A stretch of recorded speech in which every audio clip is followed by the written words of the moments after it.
एक गरीब बस्ती थी जिसके अंदर एक गरीब आदमी रहता था। वो ईमानदार और नेक था। वो काम करके अपने बीवी बच्चों का पेट पालता था और उनके साथ रहता था। अब उसने तंग आकर सोचा कि मैं शहर जाकर कोई काम करूंगा और जाकर अपने बीवी बच्चों के लिए अच्छा रोजगार तलाश करूंगा। वो इस सिलसिले में शहर आया। उसे एक घर मिला जो कि पुराना था और उसको लोग कहते थे कि ये मनहूस है, इधर जिन्नात वगैरह का साया है। लेकिन उसने सब बातें इग्नोर की और अपने पैसों को कमाने के लिए उस घर में क्याम किया। उसे सारी रात आवाजें आती रही लेकिन वो डरा नहीं और सारी रात वहां पर क्याम किया। अगली रात उसे फिर जब दोबारा आवाजें आई तो उसने वहां जाने का फैसला किया और वहां जाकर देखा कि एक बूढ़ा शख्स जिसके हाथ में एक डायरी और कुछ कागजात थे। वो बहुत ही पुरस्कार तरीके से उसके तरफ देखा और वो एक लम्हे के लिए सकते में आ गया ये माहौल देखकर। लेकिन उसने उस बूढ़े के पास गया और उससे पूछा कि वो यहाँ क्या कर रहा है। वो उसने बताया कि वो कई सालों से यहाँ पर उस बहादुर इंसान का इंतजार कर रहा है जो उसके पास आए डर का सामना करके और वो उससे आकर वो डायरी ले और जाकर खजाने को तलाश करे। अब उसने उससे डायरी थमाते हुए एक लफ्ज कहा कि अगर तुम यहाँ तक अपने डर के ऊपर काबू पाकर आ गए हो तो आगे अपनी काबिलियत को साबित करके तुम खजाना हासिल कर सकते हो।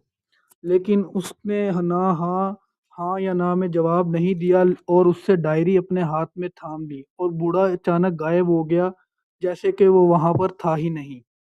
डायरी के ऊपर जो नक्शा बना हुआ था वो उसे एक पुरस्कार जंगल में ले गया और वहां पर एक पुराने तने के अंदर से एक रास्ता जा रहा था जो सीधा उसे जिन्नात के इलाके में ले गया।